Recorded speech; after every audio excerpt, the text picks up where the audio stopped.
घाटकोपरमध्ये संघटनेचं त्या ठिकाणी त्यांचं काम जे चालू आहे त्या कामाच्याशी आपण देखील संघटित व्हायला पाहिजे असा विचार देखील माझ्या मनामध्ये आला म्हणून हा घेतलेला कालपर्यंत तिकडे बैठकीत होतात मात्र तोपर्यंत वाटलं नव्हतं का की का आज खरं तर उमेदवारी भरायला फक्त 40च राहिले तेव्हा अगोदर तुम्हाला हे सगळं माहित पडलं?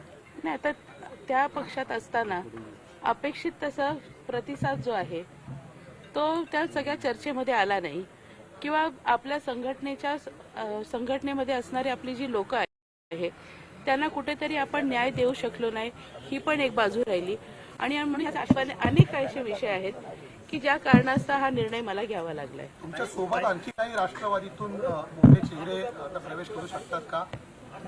नाही, आम्हाला माहिती नाही. राष्ट्रवादी काँग्रेसमधून अनेक जण खरं तर संघर्ष केलेला आहात, भाजपच्या विरोधात देखील रस्त्यावर अनेकदा उतरलेला आहात. आज स्वतः भाजपमध्ये पक्ष प्रवेश केलेला आहात, नेमकं काय वाटतंय? बघा, आम्ही शेवटी राजकारण जे करतो हे विकासासाठी करतो. आपला मतदारसंघ त्या ठिकाणी विकसित व्हावा आणि त्याचबरोबर आपल्या मतदारसंघामध्ये राहणाऱ्या सर्व लोकांना अपेक्षित होणारी कामं जी आहे ती झपाट्याने व्हावे यासाठी आम्ही लोकप्रतिनिधी म्हणून प्रयत्नशील असतो.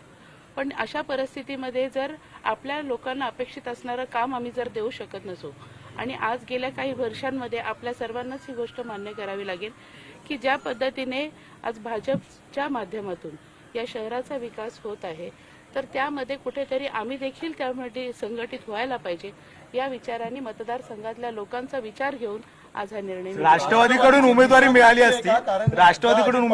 असती तर त्यांच्यासोबतच पुण्यामध्ये सुद्धा युतीची चर्चा सुरू झालेली होती. दिशा कुठेतरी चुकले का शरद पवार गटाची?